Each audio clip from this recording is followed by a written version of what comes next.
Chris Watts was under surveillance from Tuesday, August the 14th. The surveillance began at 3 p.m. and ended around 6:30 p.m., according to the Longmont police reports. Commander Egan, the head of the operation, advised the team that SEU and DCSU remained on surveillance until the interview was completed. Commander Egan advised that he believed Watts would travel to 12255 Claude Court in Northglenn. We followed as Watts left the police department along with a blue sedan, which was also in the parking lot of Frederick PD. Both vehicles drove directly to 12615 Jersey in West Thornton.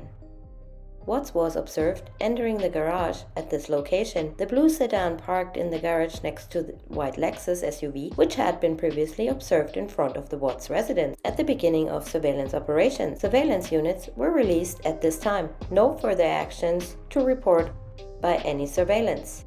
On August the 15th, the next day, Tammy Lee spoke to Chris' boss around 8 a.m. Husky told Lee that he had found emails between Chris and NK, and then it appeared that they had a relationship started around June. But hang on a minute, that was a bit fast. Let's rewind. The very last phone calls between Chris and NK started Tuesday, August the 14th, 8 minutes after midnight, and ended at 2:07 a.m. for good. The last phone call between the two took place when Chris played phone tag with law enforcement and had tried to add NK to the call so she could listen in, but unsuccessfully. Chris called law enforcement back, but this time with his work phone, so it's obvious the missus was still listening in on that call. Roughly 3 hours later, Shanann's mother called in to report that she had the feeling Chris had something to do with her daughter's disappearance and that she feels like he put them in oil.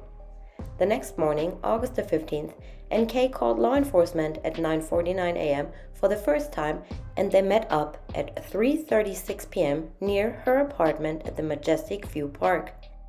Of course, the FBI knew by then that there was an affair going on between them. Tammy had received the emails earlier in the day.